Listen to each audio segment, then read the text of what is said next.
We're very lucky to have with us live in the studios this morning Dave Lindorff. Dave Lindorff is an award-winning investigative reporter who has been working as a journalist for 33 years. He is a regular columnist for Counterpunch. He also writes frequently for Extra and Salon magazine, as well as for Business Week, The Nation, and Treasury and Risk Management magazine. Over the years, he has written for such publications as Rolling Stone, Mother Jones, Village Voice, Forbes, The London Observer, and the Australian National Times. He is the author of 4 books, including The Case for Impeachment, Legal Arguments for Removing President George W. Bush from Office, which he co-authored along with Barbara Olshansky, and now out in paperback. Let's begin, if you could start out. Tell us, what was the motivation in co-authoring your book, The Case for Impeachment? Well, we were actually asked to write this book by St. Martin's Press. They, I think, presciently realized that there was so much happening in this administration that was criminal and over the top that there was a need for a book like this. And to tell you the truth, back in October of 2005, when they asked us, we thought it was kind of silly and that there wasn't any chance of it happening. And I almost thought the book should be kind of a humorous touch. But almost as soon as we started, things started coming out that made it seem both more serious and also something that had to happen. There was the expose of the NSA spying that came out right after the election. There was the information that Libby was indicted, and then after that we started getting the information about the signing statements and that the president was disobeying laws of Congress. So actually, the book was expanding as we were working on it. We thought it was going to be a short volume, and it turned into a fairly decent-sized book because there were actually crimes being committed even as we were working on it. And in the book, you talk a little about the history of impeachment. A lot of people seem to have the impression from corporate media that impeachment isn't something that has a very rich history here in the U.S. Yeah, well, this was Barbara's contribution to the book. Barbara is an awesome constitutional attorney. She's spent years as the deputy director of the Center for Constitutional Rights, which is the leading organization in combating the attacks on civil liberties. She just moved to be the professor of human rights law at Stanford University. But Barbara really knows her stuff, and she just buried herself in the law library at Columbia University to write this book, and she kept calling me from the library on her cell phone and saying, "I can't believe this. You should see what they were saying back then." The book is worth reading just for the 2 chapters she wrote on the history of impeachment and the practice of impeachment in the U.S. It's just amazing how insightful the Founding Fathers were in including impeachment. I mean, they looked at what they were creating, the government they were creating, and they said, there's a real danger of tyranny coming back to the United States. They were just getting rid of the king's tyranny and of the colonial tyranny in this country, and they were well aware of what tyranny was. And they looked at the document which they'd created, and they said, there's a problem here. There is the real chance of tyranny coming back in the United States, and it comes from the executive office. It comes from the presidency. And we need something to prevent that. They saw that, and they also said that if there's going to be tyranny in the United States, it will probably come during time of war.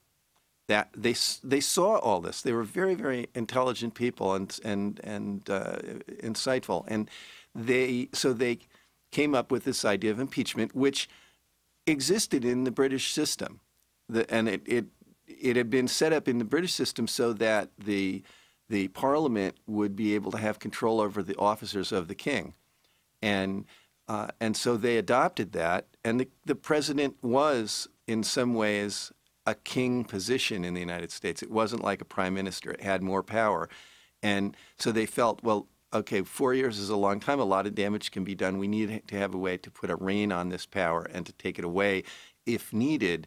And so they came up with this idea, and that, and they clearly, when they talked about high crimes and misdemeanors, they were not talking about what the Republicans were focusing on with Clinton, which was whether he lied under oath, whether he broke a law. They were saying that high crimes and misdemeanors were defined by them, they openly talked about it, as political crimes. Things like abuse of power, not things you go to jail for, but things that were political crimes. And the key one was abuse of power.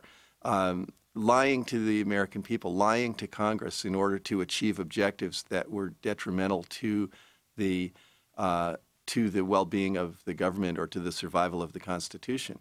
And so we look at the behavior of this president and we say, whoa, this exactly fits the kinds of things that they were talking about. We are on the road to a dictatorship, and that's not an overstatement. This president is claiming he doesn't have to follow the laws of Congress. He can declare you, me, anybody to have no citizenship rights, to have lost our rights to go to a court, to have a lawyer defend us, to have the charges presented against us on his whim. And he has the right to ignore treaties signed by Congress if it offends him or interferes with his powers. These are all exactly the things that the Founding Fathers saw as a direct threat to the survival of the institutions they were creating. Well, you just touched on a bunch of them there, but I believe you really did go through and itemize all the reasons for impeachment. Can you? Well, some of them. There's a lot more. All right. Can you expand on that? Give us, I've seen, for instance, the 10 reasons for impeachment. Yeah, it's gone up from 10, but, every time you turn around, there's another. But the most serious one, I think, it has to be the signing statements. And people don't understand the signing statements because there's been a spin put out by Republicans saying, well, presidents have signed signing statements all the way back to Monroe, and President Clinton's had a lot of signing statements. But you have to look at what those signing statements are, and it isn't the signing statements per se that are the problem. Signing statements do go back to Monroe, and what they were primarily was presidents would write, after signing a bill, they'd add a notation saying, I don't agree with this portion of the bill. I think this is unconstitutional. But they didn't do the next thing, which Bush has done, and no president has done this except Bush, which is to say, and I am commander-in-chief in time of war, and he's referring to the war on terror, by the way, not the Iraq war. And because I'm commander-in-chief in time of war, I'm a unitary executive with legislative, judicial, and executive power, and so I don't have to obey this law. There's nothing in the Constitution. The term unitary executive is a fiction that's been created by his own attorneys. And it doesn't exist in the Constitution, and he has not got that authority. Article 2 defines the power of the president, and it says that he will enact the laws of Congress. And it doesn't have any asterisk after it saying, except, during time of war, when he doesn't have to enact the laws of Congress. So that is a terrible offense against the Constitution, and the danger is that if he's not impeached for that the next president, who might be Hillary Clinton, will be able to say the same thing, because we'll still have a, quote, war on terror, and so will the next president after her, whoever that is. And that means that all of them will be able to say, well, presidents in the United States don't have to obey laws of Congress. So throw out your grade school civic or your junior high civics class that you worked hard on for a semester because it doesn't apply anymore. Are the signing statements something that's available to the public? Yeah, you can. Well, up until this spring, they were being published on the White House's website, whitehouse.gov, I think. It's not, I haven't heard a clear statement as to whether they're being put up there anymore. But the other thing is that the Democrats aren't passing any legislation of consequence, and so Bush hasn't had to sign any signing statements lately. But he signed, I think, almost 1,200 by last December, and he basically has chosen to invalidate I think it's about 300 laws and 1,200 parts of laws that were passed by this Congress, and many of them are very consequential laws, which he simply is having the government not enact. And numbers-wise, how does that compare with previous presidents? Well, as I said, no other president's ever done that. Clinton signed maybe, I think it was on the order of 200 signing statements, but none of them invalidated the law. All right, so the case for impeachment has been made. Then what is the process that's available to us? Well, here's where we run into the problem that the Democrats took over Congress, and they clearly were being told by the voters last November that we wanted this war ended, and the war itself is a constitutional violation and an impeachable offense. And they also told the members of Congress that they elected that they were upset about the attacks on civil liberties. This was a big issue for voters, and so now what Congress has done under the Democrats is they have come into power and they have been doing nothing. You know, they did this token effort to not provide the budget for the troops in Iraq without a timeline to get them out, and then when it was vetoed, they just caved in and funded the war. They've done nothing on impeachment, and in fact, Speaker Pelosi has actually stated repeatedly that impeachment is, what her term is, off the table. Now, this is simply beyond irresponsible, because if you think about it, every president, every member of Congress has taken an oath, just like the president, to uphold and defend the Constitution against enemies foreign and domestic. I think it's all enemies foreign and domestic. And so she can't say it's off the table. I mean, that's beyond irresponsible. It's treacherous to say it's off the table. And meanwhile, I think the last poll scientific poll that was done on impeachment was published by Newsweek last October and found that 51% of Americans in the fall of 2006 were saying that the president should be impeached. That number has got to have risen because the war has gotten worse. The president has gone down in the polls. The president did exactly the opposite of what the voters wanted. He raised the troop involvement in Iraq instead of cutting it. People are really angry at him. He's fallen to last figure I heard was something like 27% in the polls. This is a loathed human being in the White House. It's hard to find somebody that likes him. And yet, there's no talk in the Congress about impeaching him. This is a betrayal of the American public. And so what we're getting is a grassroots movement for impeachment that hopefully will force their hand. Well, what's your sense of why there is no movement within Congress for this? I think the Democratic leadership has taken a very cynical and Machiavellian position here. They are looking at 2008, and they're saying the Republicans are so unpopular and Bush is so unpopular that if we do nothing of consequence, if we don't rock the boat, if we don't take any controversial positions, and we know we can't pass legislation, so if we just put bills out there that we know can't pass, which we can say are our best effort to do something progressive, that we will then win big in 2008. And that's their attitude. Now, first of all, I think that they're wrong. I think they said the same thing. Pelosi was saying the same thing in the campaign for 2006. She was thinking, well, I'm going to put it out there that we're not going to impeach if we get elected. And I think they would have won much bigger if they'd campaigned on holding this administration to account and impeaching him. We would have had a bigger majority in Congress today had they done that. And what we're seeing now is the polls are showing that the Democrats are plunging in the polls. Right after the election, there was a 68% approval rating for looking forward for the Democrats. I mean, they won independents. People were hopeful that these guys would come in and really act, and they haven't acted. They've betrayed us on the war. It's now a Democratic war because they've funded it. They've betrayed us on the Constitution because they have done nothing to stand up to this president. They've issued these subpoenas in these hearings, and the president just says, I don't think I'll obey this. And So the only way they can really hold him to account is impeachment.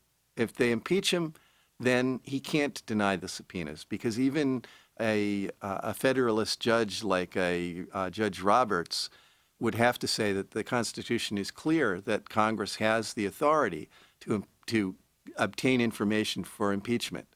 A president under impeachment would not be able to claim national security grounds for withholding information or refusing to testify, would not be able to claim executive privilege, because it's right in the Constitution that Congress has the authority to impeach the president.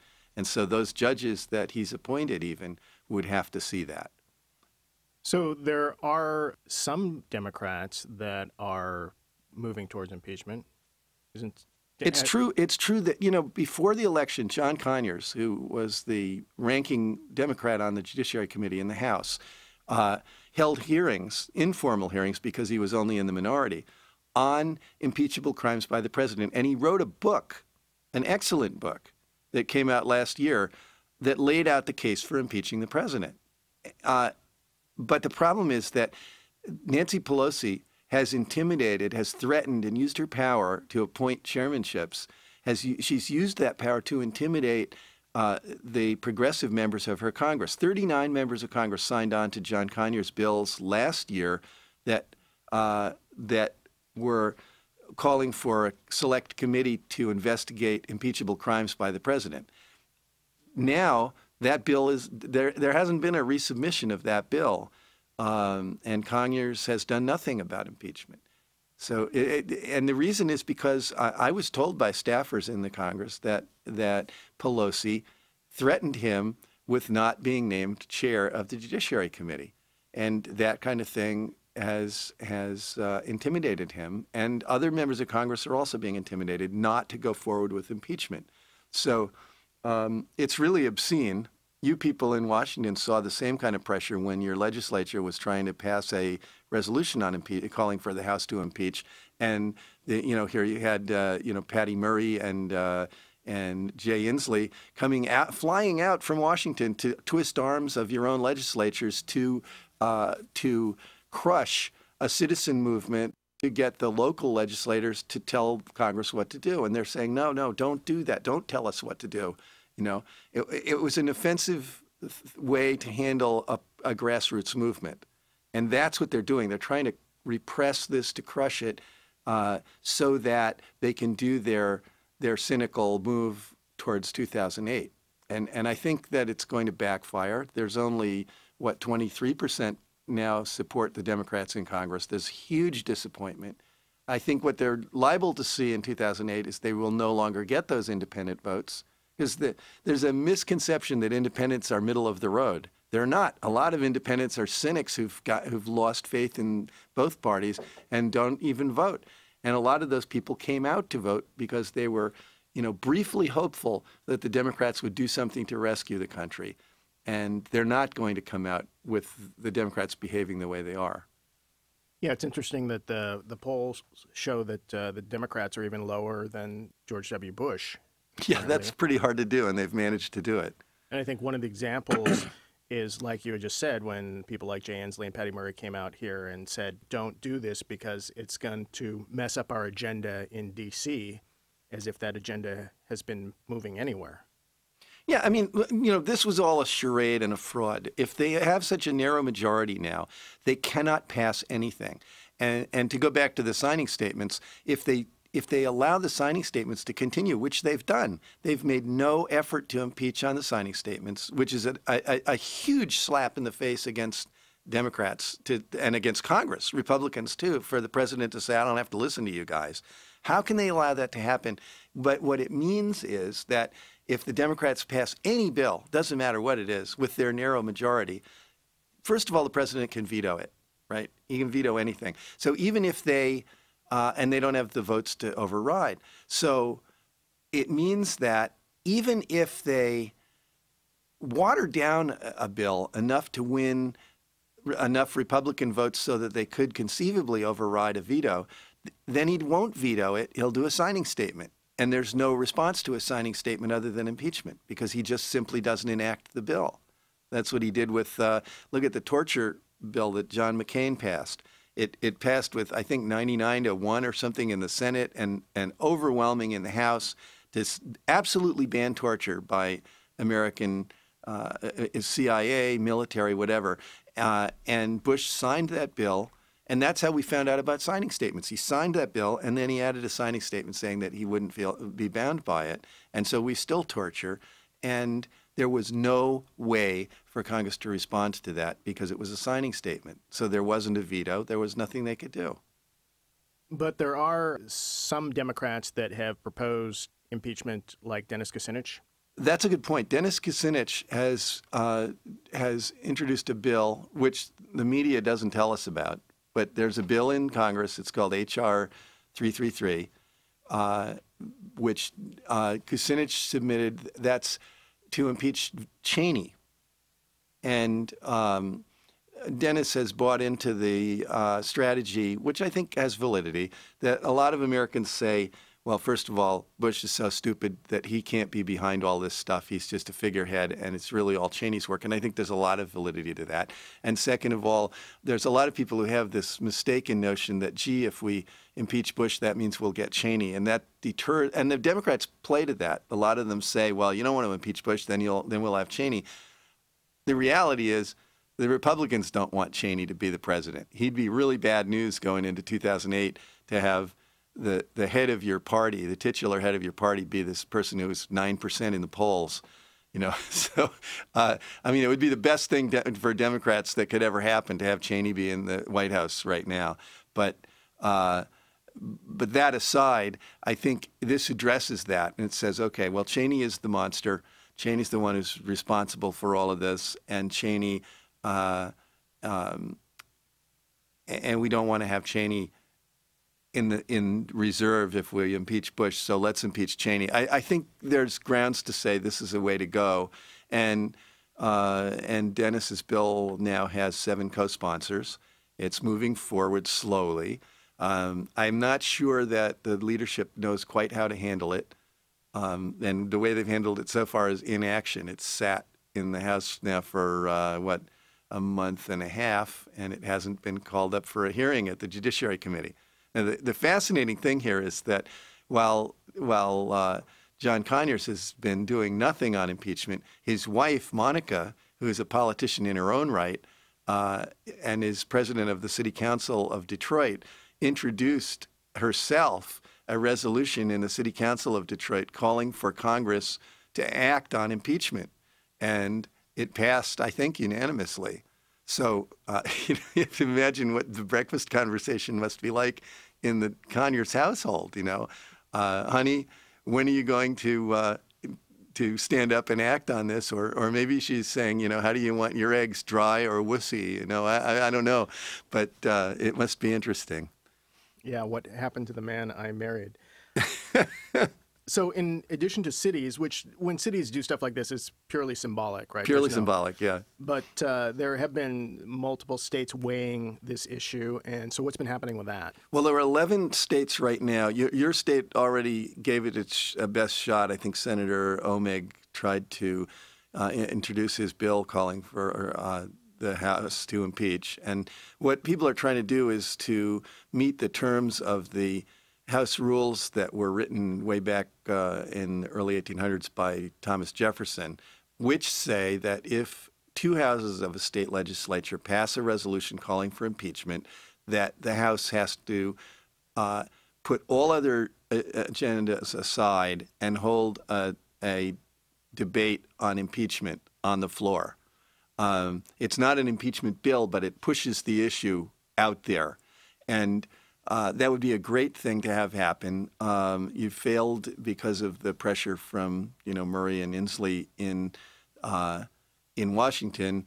There was an effort in Vermont which built up through using the town meeting form of government they have there. There were like 50 towns passed resolutions calling for impeachment, and then they brought it to the legislature, and they got their Senate to pass the resolution, but it died in the House because of similar pressures brought by, in this case, Senator Bernie Sanders and their Democratic representative. Same pressure. So it didn't make both houses.